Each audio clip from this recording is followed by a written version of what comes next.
नमस्कार, जय श्री राम। मेरा नाम है सुजाता, मेरी चैनल का नाम है सुजाता देवी रावणा राजपूत। दोस्तों, आज का वीडियो हम लेके आए हैं, भारत ने किया सिंधु बॉर्डर अटैक, अब बूंद बूंद के लिए तरसेगा पाकिस्तान। इसके बारे में वीडियो है दोस्तों।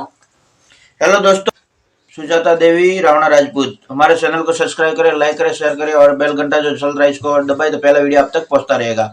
आज का वीडियो लेके आए हैं, भारत ने किया सिंधु बॉर्डर अटैक, अब बूंद बूंद के लिए तरसेगा पाकिस्तान। करते हैं वीडियो चालू।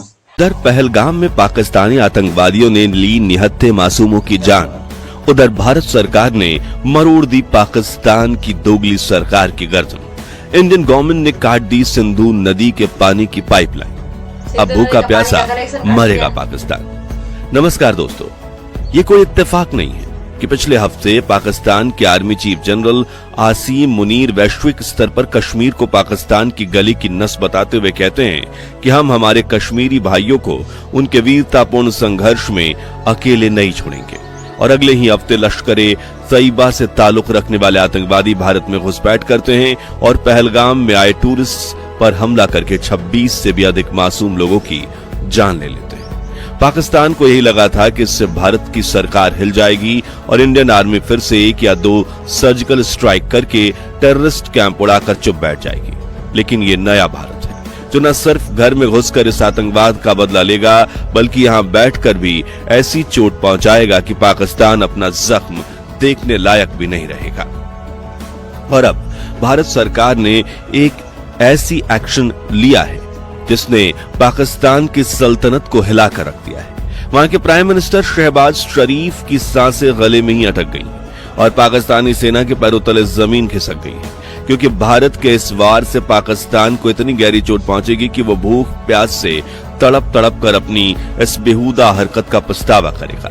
लेकिन क्या इंडस वाटर ट्रीटी जिसे भारत सरकार ने रद्द कर दिया है, और क्यों सिंधु नदी का पानी पाकिस्तान के लिए इतना जरूरी है, चलिए जानते हैं इस वीडियो में। लेकिन उसके पहले अगर आपको भारत सरकार और भारतीय सेना पर पूरा भरोसा है तो कमेंट बॉक्स में जय हिंद जय भारत जरूर लिखिए। भारत ने किया वाटर अटैक, अब बूंद बूंद के लिए तरसेगा पाकिस्तान। जी हां, पहलगाम हमले के बाद भारत सरकार ने तुरंत पाकिस्तानी बॉर्डर बंद कर दिए। वीजा पर भारत आए पाकिस्तानी और डिप्लोमेट्स को वापस खदेड़ फेंका और सबसे बड़ा एक्शन सिंधु नदी के पानी को बंद कर दिया, जिससे पाकिस्तान को घुटनों पर ला दिया है। लेकिन क्या थी सिंधु जल संधि यानी इंडस वाटर ट्रीटी, जो हमेशा पाकिस्तान के फायदे में थी, मगर भारत ने उसे दशकों तक चलने दिया। और अब इसके टूटने से पाकिस्तान का क्या हाल होगा, जानने के लिए हमें चलना होगा आजादी के दौर में। साल था 1947 जब भारत आजाद हुआ और मोहम्मद अली जिन्ना की जिद की वजह से देश का बंटवारा हो गया। बंटवारे में लाखों लोगों की जान गई। उसी वक्त भारत और पाकिस्तान के बीच जल वितरण को लेकर एक बड़ा सवाल उठा, क्योंकि सिंधु नदी और उसकी सहायक नदियां झेलम, चिनाब, रावी, ब्यास और सतलज, इनमें से कुछ भारत से निकलती थीं और पाकिस्तान की तरफ बहती थीं। पाकिस्तान की खेती से लेकर उसके शहरों तक का वजूद इन्हीं नदियों पर टिका हुआ था। ऐसे में अगर भारत इन सभी नदियों के पानी को रोक देता तो पाकिस्तान में भयंकर सूखा पड़ जाता। इतना ज्यादा सूखा कि करोड़ों लोग प्यासे मर जाते और 70% पाकिस्तान रेगिस्तान में तब्दील हो जाता। मगर फिर भी पाकिस्तान के गवर्नर जनरल मोहम्मद अली जिन्ना ने ये तक कह दिया कि हम रेगिस्तान में तड़प कर मर जाएंगे, लेकिन हम हिंदुओं से मिले पानी के भरोसे नहीं रहेंगे। लेकिन उनकी इन बातों को नजरअंदाज करते हुए पंडित नेहरू ने कहा कि सिंधु घाटी में भरपूर पानी है, जो दोनों देशों की जरूरतों को पूरा करने के लिए काफी है। तभी वर्ल्ड बैंक मीडिएटर बना और इन दोनों देशों के बीच सिंधु घाटी समझौता यानी इंडस वाटर ट्रीटी करवाने की जिम्मेदारी ली। बेशक ये भारत की तरफ से पाकिस्तान के लिए दोस्ती का हाथ था और प्रधानमंत्री नेहरू ने यह कदम कश्मीर में शांति स्थापित करने के लिए उठाया था, लेकिन पाकिस्तान इसके लायक न तब था और न आज है, जिसका अंदाजा आप दोनों देशों की तरफ से पेश किए गए समझौते के प्रपोजल से ही लगा सकते हैं। तो जहां भारत ने इस संधि में पाकिस्तान को सिंधु नदी का 76% हिस्सा देने की बात रखी, वहीं पाकिस्तान ने भारत को सिर्फ 13% हिस्सा देने का प्रस्ताव रखा। ध्यान रखिए कि इस समझौते की कमान भारत के हाथ में थी, क्योंकि ये सभी नदियां भारत से ही होकर गुजरती थी। ऐसे में एक डैम बनता और पाकिस्तान तबाह हो जाता। लेकिन भारत के इस प्रपोजल को देखकर वर्ल्ड बैंक समझ गया कि इंडिया एक सॉफ्ट टारगेट है और वो जल्द से जल्द ये समझौता करना चाहता है। इसी सोच के चलते वर्ल्ड बैंक ने पाकिस्तान के पक्ष में झुकते हुए एक नया प्रस्ताव तैयार किया। इस प्रस्ताव में कहा गया कि भारत को पूर्वी नदियां रावी, ब्यास और सतलज मिलेंगी, लेकिन पाकिस्तान को पश्चिमी नदियां सिंधु, झेलम और चेनाब दी जाएंगी। लेकिन इसमें सबसे बड़ी गड़बड़ी थी पानी के बराबर बंटवारे को लेकर। दरअसल सिंधु नदी प्रणाली में कुल 168 मिलियन एकड़ फीट पानी होता है, लेकिन भारत को सिर्फ 33 मिलियन एकड़ फीट पानी, महज 20% हिस्सा दिया गया, जबकि पाकिस्तान को 80 में से ज्यादा पानी मिल रहा था। और सबसे बड़ी बात कि भारत को अपने हिस्से की नदियों पर बांध तक बनाने की अनुमति नहीं थी।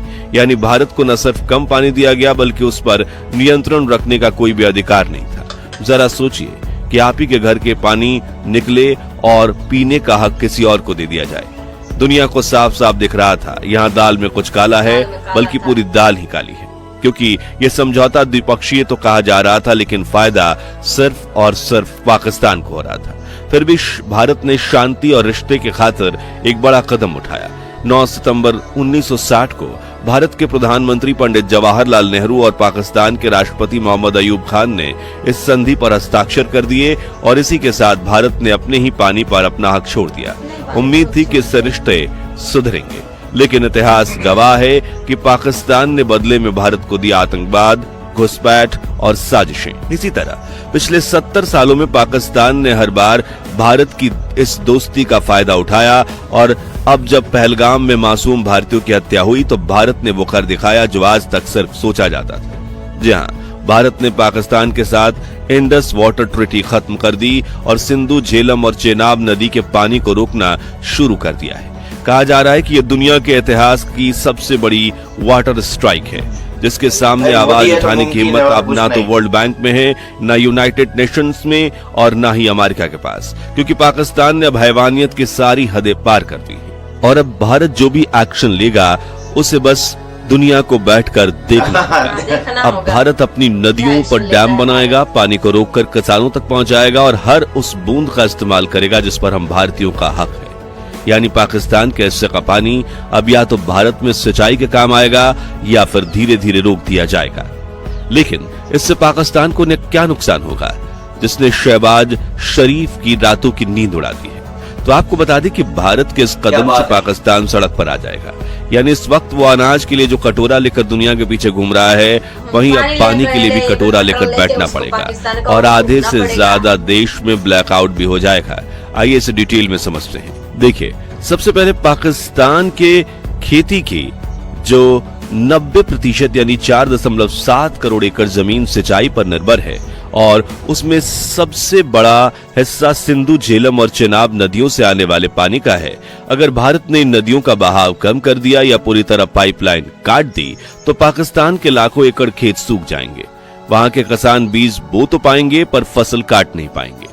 गेहूं, गन्ना, कपास और चावल जैसी मुख्य फसलें बर्बाद हो जाएंगी और ये वही फसलें हैं जिनसे पाकिस्तान की अर्थव्यवस्था को थोड़ी बहुत ऑक्सीजन मिलती है। यानी पाकिस्तान अनाज के लिए तड़पेगा। खेती के अलावा पाकिस्तान की लगभग 30% हाइड्रो पावर इन्हीं नदियों पर निर्भर है। यानी अगर इन नदियों में पानी की कमी आई तो पाकिस्तान में पावर प्लांट्स ठप हो जाएंगे और देश भर में ब्लैकआउट शुरू हो जाएंगे। शहरों में अंधेरा, गांवों में अंधकार और इंडस्ट्रीज में बंदी। ये कोई थियरी नहीं बल्कि वो सच है जिसका डर आज पाकिस्तानी हुकूमत को सोने नहीं दे रहा है। और कहा जा रहा है कि भारत ने पिछले बने डैमों से पानी को अभी से धीमा करना शुरू कर दिया, जिससे पाकिस्तान के हाइड्रो पावर प्लांट्स की एफिशिएंसी 50% तक कम हो गई है। डिप्लोमेसी यानी कूटनीति के विशेषज्ञों की माने तो ये भारत की सर्जिकल स्ट्राइक से भी बड़ा मास्टर स्ट्रोक है, क्योंकि जब फसलें नहीं होंगी, फैक्ट्रियां नहीं चलेंगी, बिजली नहीं होगी तो आम जनता पर क्या बीतेगा। पहले ही पाकिस्तान अपने विदेशी कर्ज और महंगाई से जूझ रहा है। ऊपर से अगर पानी भी रुक गया तो पूरा देश एक तरह से इकोनॉमिक इमरजेंसी में चला जाएगा। न पीने को पानी, न खाने को। और इस हालात में पाकिस्तान को एक नहीं सैकड़ों कटोरे लेकर दुनिया के सामने गिड़गिड़ाना पड़ेगा। यानी साफ है, भारत ने बुलेट से नहीं बूंद से वार किया है और ये वार इतना सटीक है कि पाकिस्तान इसका जवाब किसी सर्जिकल स्ट्राइक आतंकवादी हमले से नहीं दे सकता। यहाँ सिर्फ पानी नहीं रोका गया बल्कि एक ऐसा संदेश दिया गया कि अब जो आतंक का समर्थन करेगा वो भूख और प्यास से मरेगा। अब रही बात पहलगाम की, हमला करने वाले आतंकवादियों की तो हमें भारतीय सेना पर पूरा भरोसा है कि अगर ये आतंकी अपने घर यानी पाकिस्तान भी भाग गए होंगे तो हमारे जवान इन्हें घर में घुसकर मारेंगे, जिसकी खुद प्रधानमंत्री नरेंद्र मोदी ने दुनिया के सामने आकर सरेआम चेतावनी दे दी है। तो दोस्तों, पाकिस्तान की इस ओछी हरकत के बाद भारत को इस तरह एहसान फरामोश मुल्क के खिलाफ कौन सा एक्शन लेना चाहिए, कमेंट में बताइए। इस वीडियो को लाइक और शेयर करके हर भारतीय तक पहुंचाइए ताकि भारत की एकता देखकर ही पाकिस्तान के पसीने छूट जाएं। और ऐसी ही रोचक खबरों के लिए हमारे चैनल को सब्सक्राइब करके पास वाली घंटी जरूर बजा दीजिए। जय हिंद, वंदे हेलो मातरम। दोस्तों, पाकिस्तान की लीड की हड्डी है ना, इसको भी नहीं सीधी होगी ना टेढ़ी होगी, क्योंकि जब जमीन में बीज बोने जाएगा तो पानी नहीं होगा, पानी नहीं होगा तो सब सारा सिस्टम रुक बर्बाद हो जाए, रुक जाएगी। और अपने भारत में ऐसा है कि जो प्यासा भी नहीं मारेंगे और पानी के बिना भी नहीं मारेंगे और पानी के बिना भी मारेंगे, ऐसा नियम है भारत मोदी का, ठीक है ना। तो पानी अभी रोक देंगे, बारिश का मौसम आएगा, बाढ़ आएगा तो पानी छोड़ देंगे, ठीक है ना। जो फसल बिबाई होगी तो भी वो चली जाएगी, और गर्मी के मौसम में फसल बाने की जरूरत होगी तब वो पानी रोक देंगे तो भी वो उसका नष्ट हो जाएगा, ठीक है ना। और इस कमेंट में आपको क्या बोलना है, कमेंट पूरा खाली आपके लिए है, भर दें, ठीक है ना। और जय हिंद लिखना अपने हिंदुओं के लिए गर्व की बात है, ठीक है ना। तो मिलते हैं अगले वीडियो में। आपका क्या कहना है? दोस्तों, ये वीडियो तो भी खत्म हो चुका है। जब पाकिस्तान तो वैसे भी पानी के बगैर मरना ही है, क्योंकि मोदी तो पानी छोड़ेगा ही नहीं, तो वो लोग फसलें तो उगाएंगे, मतलब बिना पानी के फसल तो बर्बाद हो जाएगी, खाने पीने ना उनको तो। और अपने भारत के मोदी सरकार के साथ कौन कौन है कमेंट में लिखे, और जय हिंद सेना के लिए लिखे अवश्य, और गर्व की बात है। करते हैं वीडियो चालू, मिलते हैं अगले वीडियो में। अगले वीडियो में मिलते हैं, जब तक के लिए जय श्री राम। और कमेंट बॉक्स में जरूर बताना हमारा वीडियो कैसा लगा है। जय हिंद, जय भारत, नमस्कार।